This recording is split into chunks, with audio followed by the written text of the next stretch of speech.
What's up, you guys? It's your boy Miguel, giving you your daily dose of radiation. In today's video, we'll cover the differences between an urgent care versus a trauma-free hospital, or just a hospital in general, for X-ray tech peeps. So,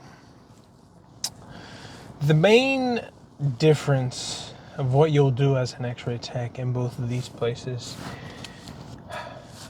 the hospital is kind of like this, well, like the big, where most of the techs will work. So there you'll do your just standard x-rays. You'll have the emergency room, outpatient slash main department, and you'll do floral exams, and you'll do, just x-rays in general. And then the urgent care, usually even techs who are there, you're kind of the we help what we can type. You have more responsibilities, so you'll have to juggle more hats, I guess. Which there's some techs who like that. I personally don't. I'd rather just do x-rays, but there's other people who don't mind. Whatever floats your boat. But in urgent care, you'll have to do x-rays, and you'll have to do kind of MA work. So now you're like, Miguel, what's MA? It's like medical assistant work.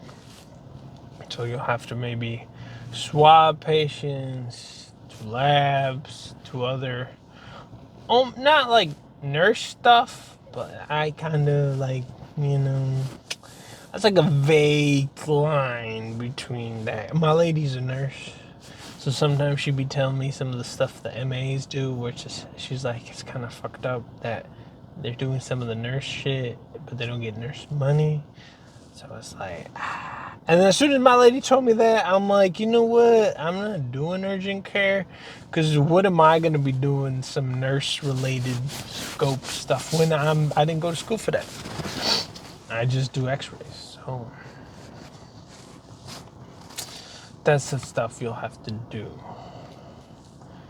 As far as pay goes, I mean, you would expect you would get paid more doing the other stuff, but with ours, like, we have an urgent care within our company. The hospital has one, and I sat and I talked to one of the techs, and like,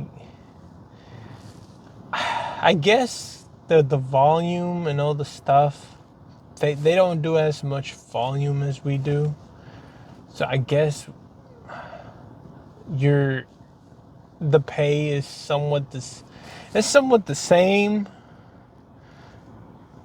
ish. I mean, we made just like a few more bucks, but like we were just sat and talked about how much workload they were doing, how many exams.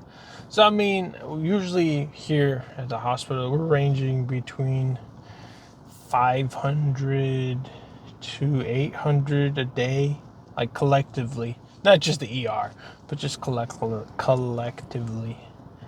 Our hospital does that kind of numbers. And then, I mean, I would say half of that is the ER slash the whole hospital, like the inpatients. And I mean, they were telling me that they do between like 25 to 40 or maybe 50 on a fast day. And I'm like, well, I guess if you're not really doing that much, you have more free time. So I would expect them to maybe make you do other stuff. So I guess. But I personally, I wouldn't do that. I don't like none of that stuff. I like just doing x-rays. So if you just want to do just x-rays and stuff you learned at work, go push the button at the hospital. Or go do mobile radiology. Or go to the we have a North Park that's like a mini ER. It's like for minor stuff. Which over there, if you do work at like that kind of place or a smaller hospital, usually whoever pushes the button in CAT scan will kind of also do x-rays, depending on the workflow. Because sometimes at nighttime, that's when they'll subsidize it, and then they'll give CAT scan and CT becomes one person. And during the daytime, it's both people. You'll have like x-ray and CT. So hope that helps, gives you standpoint. I mean, I'm not here to judge those who push the button over there. I'm just giving you my honest opinion on what to expect, because I don't want you to be like, oh, Miguel, I went to urgent care and I wanted to do x-rays over there, but they did this. You didn't tell me. Well, I did. Because I would hate for anyone going in there expecting them to just do x-rays and then they're like, oh, whoa, whoa, whoa, whoa, what's this? That's not in my scope. And then they're like, well, they do it here. So yeah. It's been your boy Miguel. See ya on the next one.